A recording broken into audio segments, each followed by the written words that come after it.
L'hôpital d'Oran se trouve à 1,2 km de la mer et la mer est pleine d'eau. Pourtant les malades et médecins de cet hôpital ne disposent pas d'eau pour se laver ou pour boire. Ils sont condamnés à mourir dans la saleté et la soif.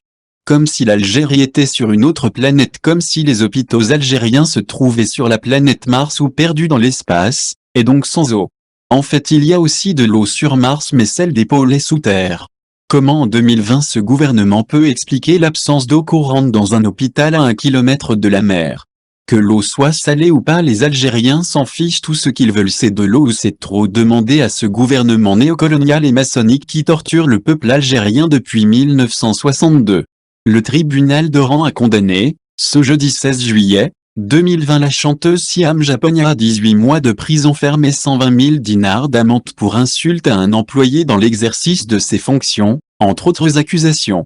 L'arrestation de la chanteuse de Raya a eu lieu suite à une plainte déposée par le directeur du centre hospitalier universitaire d'Oran contre la chanteuse pour avoir proféré des insultes au personnel médical, pris des photos dans le service des urgences sans autorisation et pour les avoir diffusées sur les réseaux sociaux, comme indiqué mercredi 15 juillet par le tribunal d'Oran.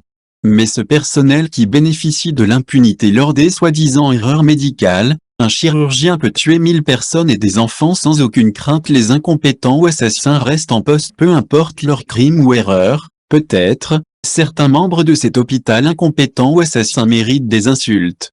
Pour une simple appendicite, le pourcentage de mortalité dans cet hôpital est de 95% et seulement de 0,1% dans un hôpital français. D'ailleurs tous les ministres et généraux vont se faire soigner en France ou en Suisse. Certains membres du personnel sont absents, vont travailler dans des cliniques privées et se font porter présent, c'est du travail fictif.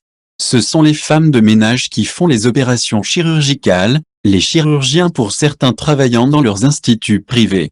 La chanteuse de Raya a été présentée devant le procureur mardi 14 juillet, en comparution immédiate et a été placée en détention préventive pour insulte à un employé dans l'exercice de ses fonctions, outrage à corps constitué, diffamation et prise de photos et leur publication sans l'autorisation de son propriétaire, et atteinte au symbole de la guerre de libération nationale conformément à l'article 151 du Code pénal et aux articles de loi 9907 sur les moudjahidines et aux martyrs.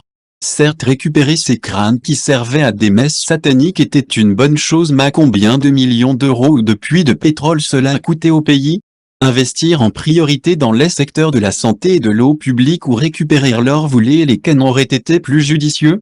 À noter que Siam Japonia a filmé une vidéo dans le service des urgences du centre hospitalier universitaire d'Oran et l'a diffusée sur les réseaux sociaux. La vidéo a été largement relayée par les internautes algériens. Dans cette vidéo, elle indiquait que l'absence d'eau courante ne pouvait qu'aider à propager des maladies infectieuses comme le Covid-19 et que le manque d'hygiène et la saleté de cet hôpital faisaient craindre le pire pour les malades.